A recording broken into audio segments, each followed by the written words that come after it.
السلام عليكم ورحمة الله وبركاته.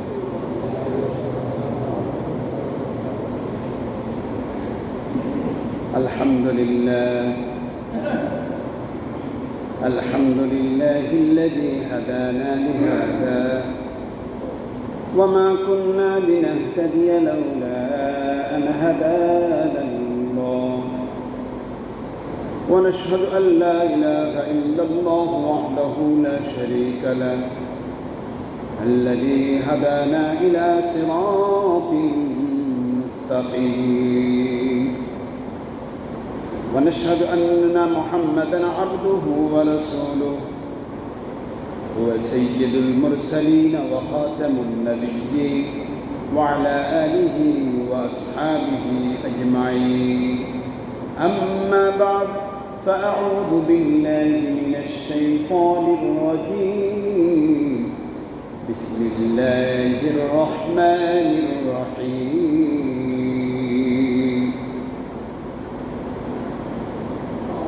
فإذا قضيتم مناسككم فاذكروا الله كذكركم آباءكم أو أشد ذكرا.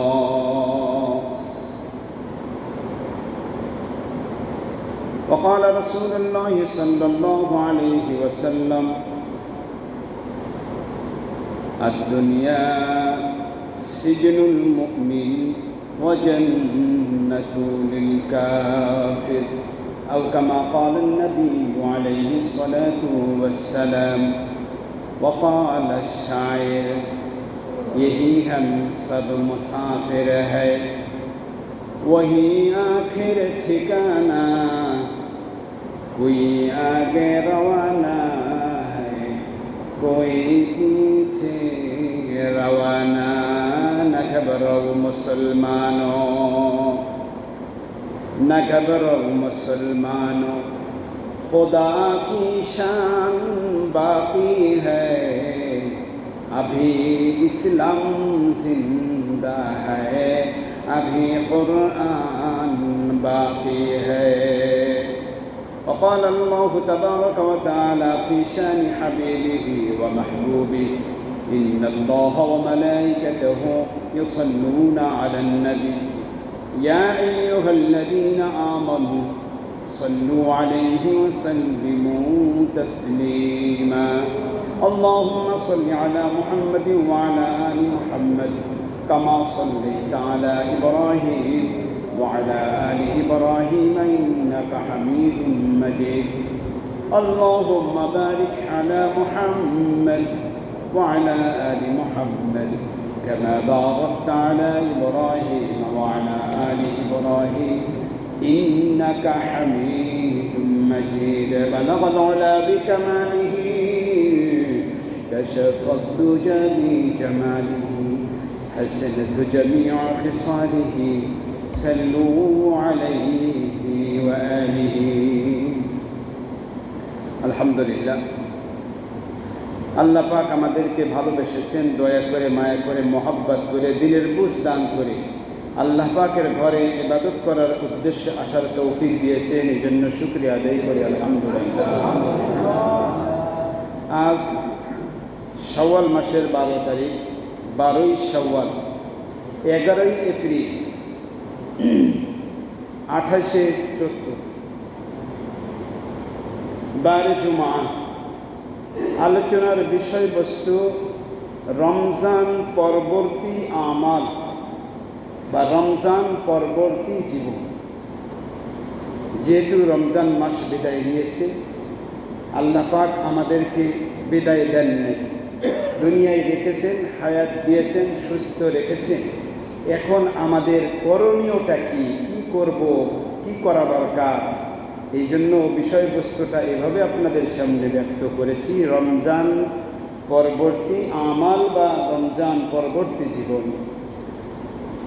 আল্লাহ পাক আমাদেরকে বাকি জীবন, বাকি হায়াত ঈমান এবং আমলের মধ্য দিয়ে মৌত আগ পর্যন্ত আল্লাহ পাক আমাদের রাখেন, ঈমানের উপরে অটল রাখেন, সহি আমলের সাথে জুড়িয়ে রাখেন, বলি আমিন।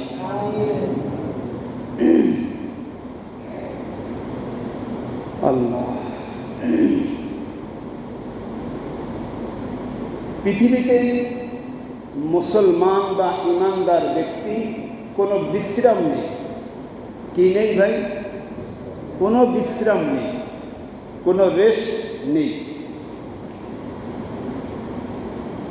ইবাদতের ব্যাপারে, আমলের ব্যাপারে কোনো বিশ্রাম বা কোনো সুযোগ নেই রেস্টের।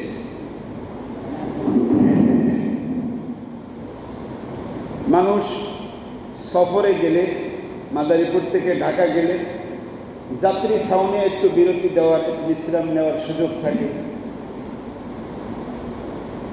চাকরিজীবীরা, সরকারি হোক বেসরকারি হোক, একটা সময় গিয়ে 40, 45, 50 বছর পরে গিয়ে রিটায়ার্ডে একটা বিশ্রামের সুযোগ। দৈনিক রুটিন অনুযায়ী চাকরি করতে হয়েছে, ব্যবসা করতে হয়েছে, কিন্তু একটা টাইম হলে বিশ্রামে চলে যায়। তাদেরকে রিটায়ার্ডে পাঠিয়ে দেয়, এখন বিশ্রাম করো, এখন তোমার চাকরি করার সময় না, ঠিক না ভাই? কিন্তু আল্লাহ পাক রব্বুল আলামিন আমাদেরকে আত্মার জগৎ থেকে দুনিয়ার জগতে আল্লাহ পাঠিয়ে বোঝাইতে চেয়েছেন যে দুনিয়ায় যতদিন আসো ইমানের সাথে, আমলের সাথে থাকতে হবে। দুনিয়ায় কোনো বিশ্রামের সুযোগ কি নাই? বিশ্রামের সুযোগ। দুনিয়াটা তোমার বিশ্রামগাহ না, ওয়েটিং রুম না। দুনিয়াটা ইমান এবং আমল করার জায়গা। এই জন্য বলেছি রমজান পরবর্তী জীবন বা আমল। এখন আমাদের কি করতে হবে এই বিষয়টা? আল্লাহ পাক রব্বুল আলামিন কোরআনে পাকের মধ্যে এক জায়গা ঘোষণা করেন, ফাইযা কাদাইতুম মানাসিকাকুম ফাযকুরুল্লাহা কাযিকরিকুম আবাকুম আও আশাদ্দা যিকরা। আয়াতটা সূরা বাকারা 2 নম্বর পারা 10 নম্বর পৃষ্ঠা। বিষয়বস্তুটা আয়াতে হজ সংক্রান্ত আলোচনা। কেন বললাম? আল্লাহ পাক রব্বুল আলামিন হজের সফর, হজের আমালগুলি কঠিন আমাল। হজে বিশেষ করে 5 দিন, 8, 9, 10, 11, 12, 13, 5 দিন গুরুত্বপূর্ণ আমল। হজের মূল বিষয়গুলোই 5 দিন। মক্কা থেকে মিনার মাঠে, মিনাহ ময়দানে, মিনা থেকে আরাফাত, আরাফাত থেকে মুজদালিফায়, মুজদালিফা থেকে আবার মিনায়, মিনায় কঙ্কর মেরে আবার মক্কা, মক্কা থেকে আবার মিনায়। এই যে কত কষ্ট, কত কষ্ট! যারা এই 5 দিন আমলে সুন্দরভাবে করে তারাই বোঝে। এই 5 দিন আমলের পরে মিনায় কত কষ্ট করে যেতে হয়। গাড়ি কখন আসে, কোম্পানির গাড়ি কখন আসে, অপেক্ষায় থাকতে হয়, বিরক্ত। যাওয়ার পরে ওখানে কোথায় থাকবো, বেড কোথায়, কত পেরেশানি, ইস্তেঞ্জা জরুরত ছাড়া। আবার ওখান থেকে আরাফায় যেতে কত পেরেশানি, গাড়ির অপেক্ষায়। একই কোম্পানির গাড়ি আসতেছে যাইতেছে, সব গাড়ি আবার আমাকে নিবে না, আপনাকে নিবে না, কত পেরেশানি। আমার মহল্লিনের গাড়ি কখন আসবে? তারপরে আরাফায়, আরাফায় এখানে খোলা ময়দান, যদিও তাবু কিছুটা টানানো হয়, সারাটা দিন ওখানে থাকতে হয়, কষ্টের পর কষ্ট। ওখান থেকে মিনা, ওখান থেকে মুজদালিফায় হাইটে কেউ আসে, কেউ গাড়িতে আসে, তারপরেও কষ্ট। গাড়িতে আসলেও বিরক্ত, কত সময় লাগে গাড়ির অপেক্ষায়। এরপরেও পাথরের ময়দান, পাথর, আরাফায় মুজদালিফায় পাথর, সেখানে থাকতে হয়। আল্লাহ, এরপরে আবার মিনায় কষ্টের পর কষ্ট, ঘম কম, খাদ্যের কমতি, মানুষ ইচ্ছা করেই কম খায়, অনেক জরুরত, বাথরুম, অনেক চাপ। এই জন্য মানুষ সতর্কতার সাথে কাজ করে। ওখান থেকে আবার মিনায়, মিনায় এসে পাথর মারা, শয়তানকে পাথর মারা, আবার মক্কায় যাওয়া, কত দূরে, আবার মিনায় আসা। এই যে আমলগুলি করতে করতে শরীর এমন একটা পর্যায়ে চলে যায়, মনে হয় যদি একটু রেস্ট পাইতাম, যদি একটু কি পাইতাম, একটু রেস্ট পাইতাম, শরীরের কোনো এনার্জি থাকে না, এমন একটা পর্যায়ে। আল্লাহ পাক রব্বুল আলামিন বলেন, ফাইদা কাদাইতুম মানাসিকাকুম ফাযকুরুল্লাহ ফাযকুরুল্লাহ ও আমার গোলাম, তুমি হজের কত সফর, কত কষ্ট করে হজেরকে আমলগুলি করেছো, ও যত আমল করো, এখন তোমাকে রেস্টের জন্য আমি আল্লাহ বলবো না এক ওয়াক্ত নামাজ বান্দা পড়া লাগবে না, রেস্ট নাও। তোমার হোটেলে তুমি একটু রেস্ট নাও, তোমার ঘরে একটু রেস্ট নাও, নামাজ পড়া লাগবে না, এরকম বলছেন নি আল্লাহ পাক? বলেন কি, ফাইদা কদাইতুম মানাসিকাকুম, হজের সংক্রান্ত সকল আমল যখন তুমি করেছো, ফাযকুরুল্লাহ, আল্লাহর স্মরণ থেকে ভোলা যাবে না, সুযোগ নেই। নামাজের টাইম পরপর করতে থাকো, ইবাদত করতে থাকো, তওয়াফ করতে থাকো, বিদায় তওয়াফ করে বিদায় নাও, কিন্তু ঘুমিয়ে থাকতে পারো না, বিশ্রাম চলবে না, বিশ্রাম। আল্লাহ পাক অন্য আয়াতে বলেন, فَإِذَا قَضَيْتُمُ الصَّلَاةَ فَاذْكُرُوا اللَّهَ قِيَامًا وَقُعُودًا وَعَلَى جُنُوبِهِمْ। আল্লাহ পাক বলেন, ইবাদত যখন নামাজের হুকুম আহকাম তোমার পালন করা হয়ে যায়, রেস্টে যাওয়ার কিন্তু তোমার সুযোগ নেই। নামাজের পরে তাসবিহ তাহলিল করো, আল্লাহকে স্মরণ করো, মসজিদ থেকে বের হও, আল্লাহর হুকুম মেনে রসুলের তরিকায় আল্লাহকে স্মরণ করে বের হও, বাসায় যাও, ব্যবসা প্রতিষ্ঠানে যাও, যেখানে যাও, সর্বক্ষণ রবকে স্মরণ করো, তাকে স্মরণ করে চলো, রেস্টের কিন্তু কোনো সুযোগ নেই। আল্লাহ ঠিক এই দুইটা আয়াত হজ এবং নামাজের কথা বলে এরপরে আমার মূল বিষয়ে আসি। একটা ভূমিকা আনলে বুঝতে সহজ। আল্লাহ পাক রব্বুল আলামিন রমজান মাসে বিদায় দিলাম, রমজানের পরবর্তী জীবন কি করব, এই বিষয়টাই আল্লাহ পাক রব্বুল আলামিন কোরআনে পাকের মধ্যে বলেন, ফামান শাহিদা মিনকুমুশ শাহরা ফালইয়াসুম। তুমি যখন রমজান মাস পেয়েছো, রমজানের হুকুম ঠিক মতো পালন করো, মাহে রমজানের সিয়াম ঠিক মতো আদায় করো। আদায় করার কথার পরে এই আয়াতের মাঝে যে কথাগুলি বলেছেন এগুলো বলবো না, সময় পাইব না, বলার উদ্দেশ্য সেইটুক নয়। ওই আয়াতটার শেষে গিয়ে আল্লাহ পাক রব্বুল আলামিন বলেন, ওয়ালিতুকমিলুল ইদ্দাতা ওয়ালিতুকাব্বিরুল্লাহ আলা মা হাদাকুম ওয়া লাআল্লাকুম তাশকুরুন। আল্লাহ পাক বলেন, রমজান মাস পেয়েছো, রোজাও তুমি করেছো, এখন তোমার মাহে রমজানের পরবর্তী আমল তুমি শুনে নাও।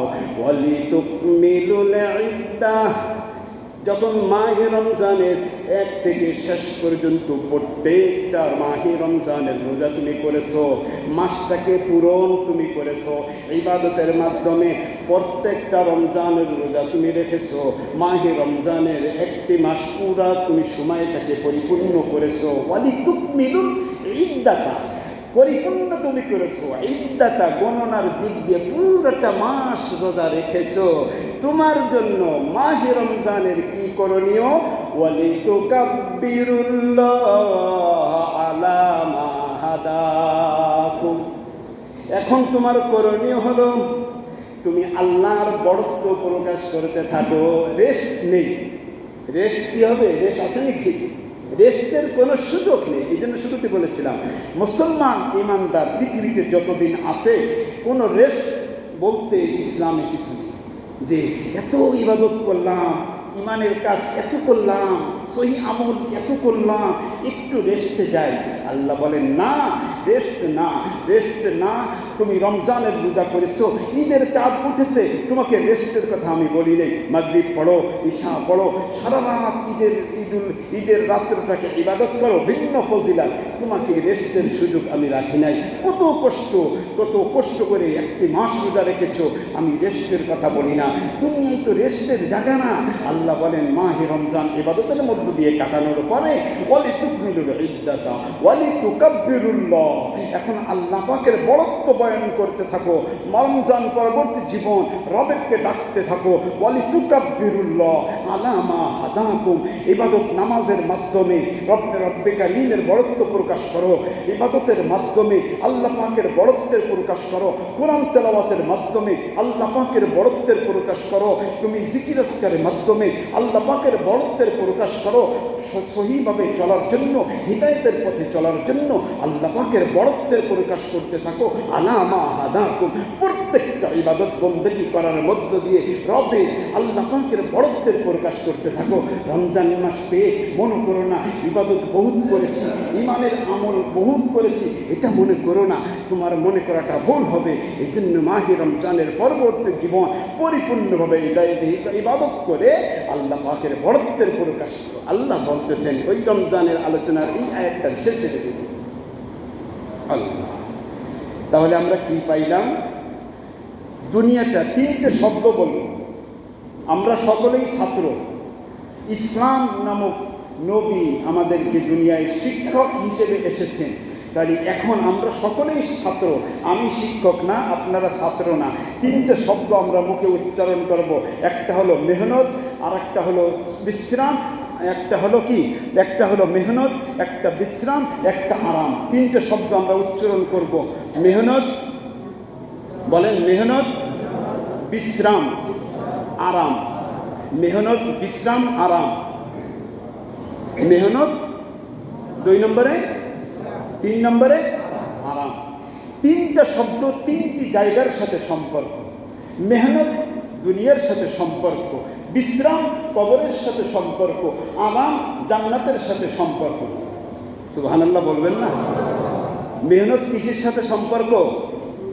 কিসের সাথে? দুনিয়ার সাথে। মেহনত কিসের সাথে সম্পর্ক? আরাম কিসের সাথে সম্পর্ক? কবরের সাথে। আর শান্তি কিসের সাথে সম্পর্ক? জান্নাতের সাথে। তাহলে মেহনত দুনিয়ার জিন্দেগি যতদিন থাকবে কোনো বিশ্রাম চলবে না, কোনো সুখ বিশ্রাম না। এটা দুনিয়া ওয়েটিং রুম না, এটা বিশ্রাম গাহ না, দুনিয়াটা মেহনতের জায়গা, ঠিক না? আল্লাহ পাক রব্বুল আলামিন বলেন, ওয়াল্লাযীনা জাহাদু ফীনা লানাহদিয়ান্নাহুম সুবুলানা। মেহনত করো ও বান্দা, মেহনত করো। ইমাম তুমি মেহনত করো, মুয়াজ্জিন সব মেহনত করো, খাদেম সব মেহনত করো, কমিটির সদস্য মেহনত করো, হাফেজ আলেমরা মেহনত করো। সকল মুসলমান ইমানদার তাওহীদি জনতা পৃথিবীতে যতদিন থাকবে ততদিন মেহনত করবে। ততদিন কি করবে ভাই? এদিক আসে, এদিক কথা বলি, পোলাপানা ঠিক হয়ে যাবে ইনশাআল্লাহ। দুনিয়ায় যতদিন থাকবো কি করব? দুনিয়ায় আরো জোরে কি করব? মেহনত করব, মেহনত। আল্লাহ পাক কোরআনে তাই বলেন, ওয়াল্লাযীনা জাহাদু ফীনা। আমাকে পাওয়ার জন্য মেহনত করো। 3 দিন লাগাও, 1 চিল্লা লাগাও, 1 সাল লাগাও, 3 চিল্লা লাগাও। আলেম ওলামাদের কাছে যাও, তাদের কাছে মুরিদ হও, তাদের কাছে বায়াত হও। নিজে যেহেতু বোঝো না, সঠিক পথ পরামর্শ নিয়ে করো। তোমার কোনো মাসআলা জানতে প্রয়োজন, হক্কানি বিজ্ঞ আলেম, হাফেজ, মুফতি, মুহাদ্দিস, ইমামদের কাছে প্রশ্ন করে তুমি সংশোধন হয়ে যাও। চেষ্টা করো, সঠিক পথে চলো। এই জন্য দুনিয়া মেহনতের জায়গা, দুনিয়ায় বিশ্রামের জায়গা না। তাহলে দুনিয়ায় কিসের জায়গা? কোরআনে পাকে আল্লাহ 21 নম্বর পারা 3 নম্বর পৃষ্ঠায় সূরা আহজাব আল্লাহ পাক ঘোষণা করেন, ওয়াল্লাযীনা জাহাদু, যারা মেহনত করে। কেন করে? ফীনা।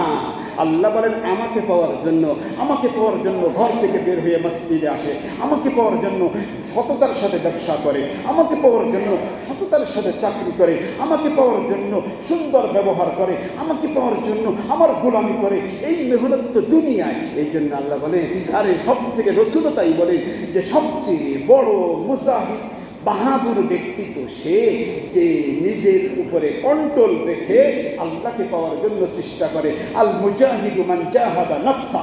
প্রকৃতপক্ষে মুজাহিদ বাহাদুর ব্যক্তি তো সে যে নিজের নফসকে কন্ট্রোল করে আল্লাহ পাকে পাওয়ার জন্য মেহনত করে। সুবহানাল্লাহ, সুবহানাল্লাহ। তাহলে মেহনতের সম্পর্ক দুনিয়ার সাথে, বিশ্রামের সম্পর্ক কবরের সাথে, আর আরামের সম্পর্ক জান্নাতের সাথে। আলহামদুলিল্লাহ, মুখস্থ হয়ে গেছে। মেহনত, বিশ্রাম, আরাম, দুনিয়া, কবর, জান্নাত। মিলছে না ইনশাআল্লাহ? কবর যে বিশ্রামের জায়গা, এখন উত্তর দেন, দুনিয়ায় আমল করার জায়গা না? রাসূল বলে, আদ-দুনিয়া সিজনুল মুমিন ওয়া জান্নাতুল কাফির। দুনিয়া তো মুমিন মুসলমানদের জন্য কয়েদখানা, কয়েদখানায় শান্তিভাবে চলা যায় না, খাওয়া যায় না, পড়া যায় না, ওখানে শান্তি, ওখানে স্বাধীনতা থাকে না।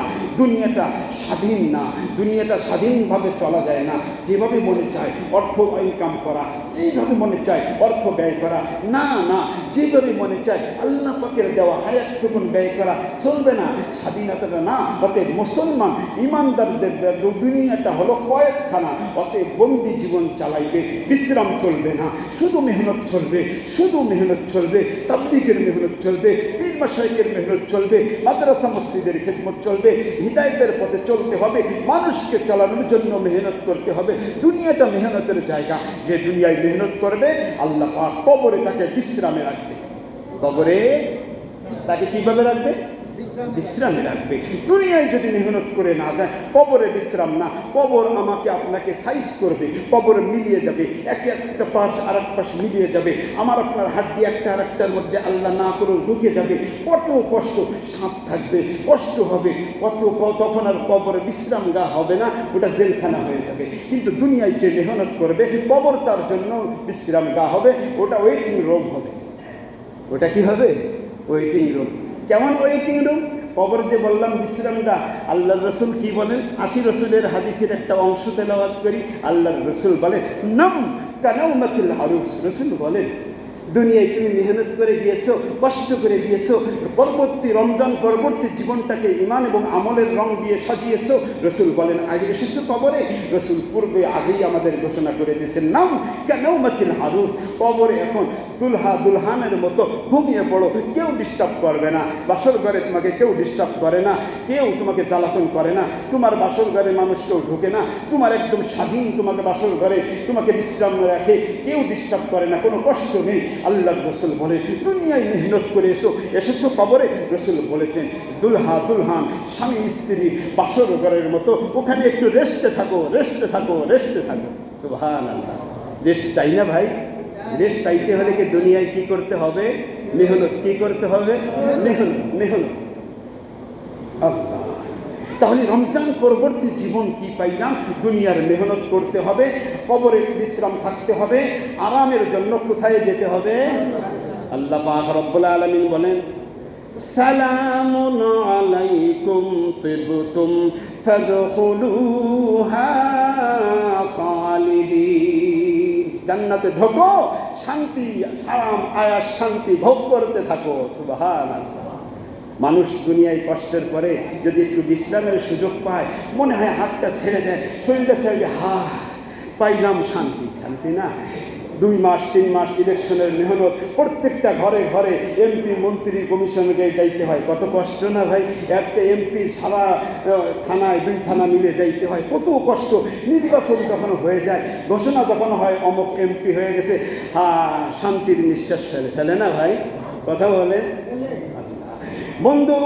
দুনিয়ায় যারা পরবর্তী মাহে রমজানের পরবর্তী জীবনটাকে ইবাদতের মধ্য দিয়ে কাটাইবে, দুনিয়ায় মেহনত করে যাবে, কবরে বিশ্রামে থাকবে, আল্লাহ পাক রব্বুল আলামিন এদেরকে যখন জান্নাতে ঢুকাইবে, আল্লাহ পাকের ঘোষণা, তুমি জান্নাতে থাকো, কোনো রকম টেনশন নাই, তোমাকে ওখানে সুখ ও শান্তি, সালামুন আলাইকুম, তোমার উপরে রব্বে কারীমের পক্ষ থেকে শান্তি, সুখ ও শান্তি, আরাম। ফাদখুলুহা, জান্নাতে প্রবেশ করো, খালিদিন, থাকো ওখানে, বের হন লাগবে না। তো মানুষ বলে না, শান্তি পাইলাম, কত কষ্ট ছিল। ওই রকম একটা শান্তি শব্দ বের হবে। আল্লাহ পাক কোরআনে পাকের মধ্যে তুলে ধরেছে। 22 নম্বর পারা 17 নম্বর পৃষ্ঠা সূরা ফাতিরের মধ্যে আল্লাহ বলেন, আলহামদুলিল্লাহিল্লাযী আযহাবা আন্নাল হাযান। হাযান মানে পেরেশানি।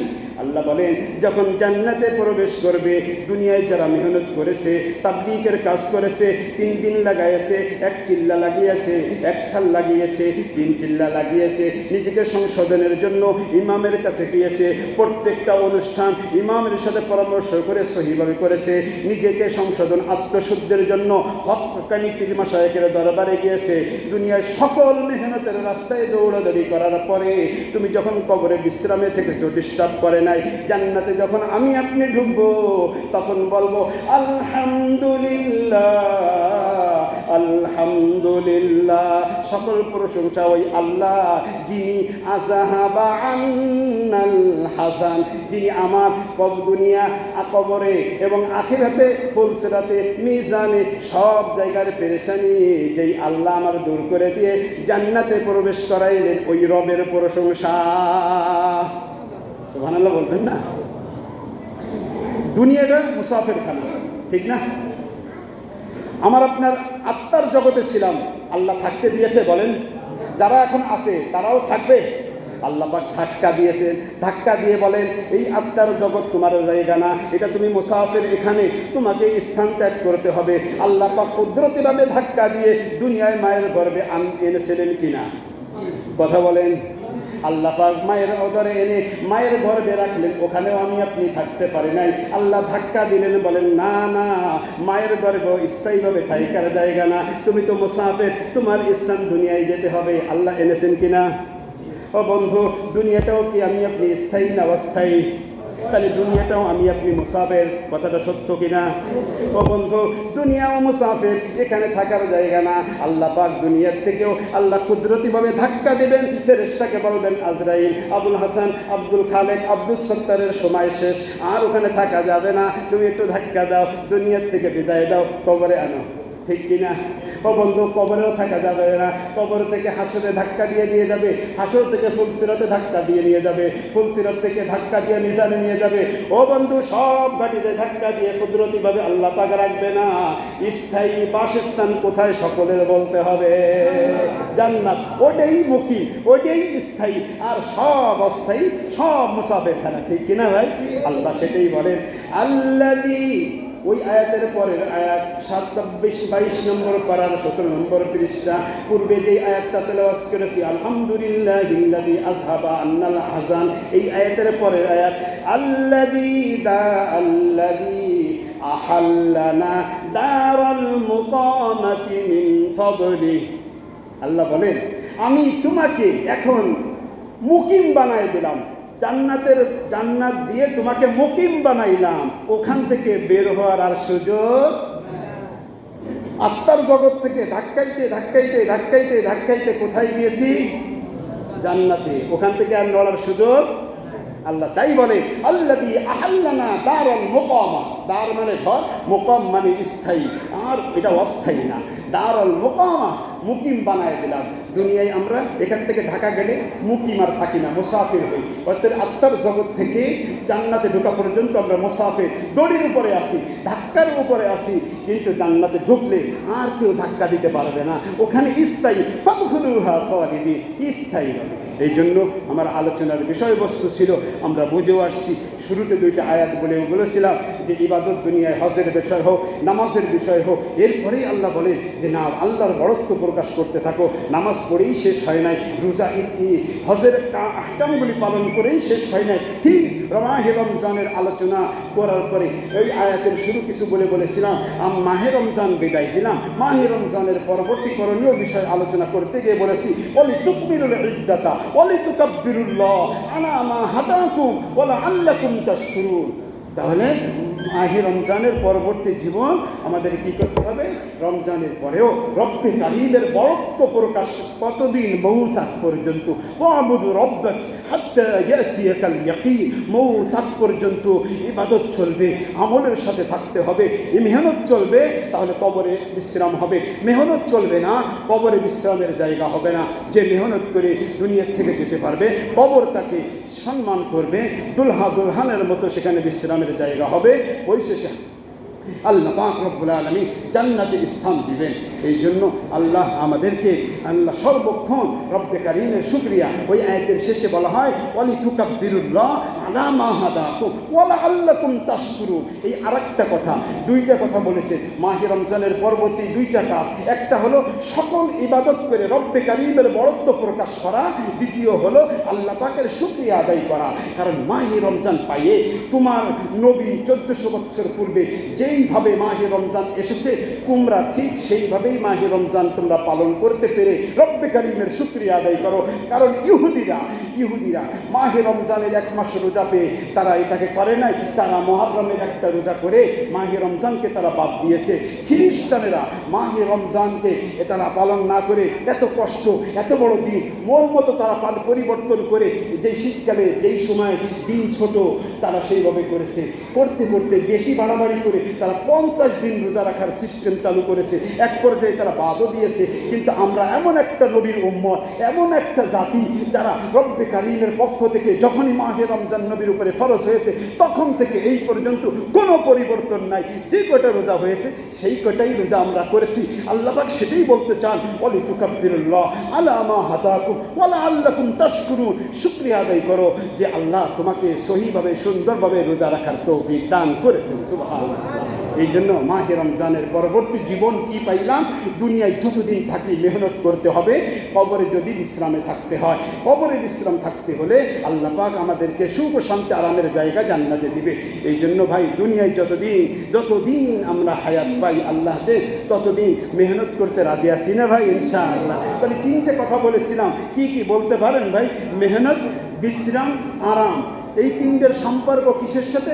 মেহনত দুনিয়া, বিশ্রাম কবর, আরাম জান্নাত। আল্লাহ আমাদেরকে মেহনত করে বিশ্রামের জায়গা গিয়ে পরিশেষে জান্নাত পাইতে পারি, এ তৌফিক আমাদের নসিব করুন। আমিন। ওয়া আখিরু দাওয়ানা আলহামদুলিল্লাহি রাব্বিল আলামিন। আসসালামু আলাইকুম ওয়া রাহমাতুল্লাহি ওয়া বারাকাতুহু।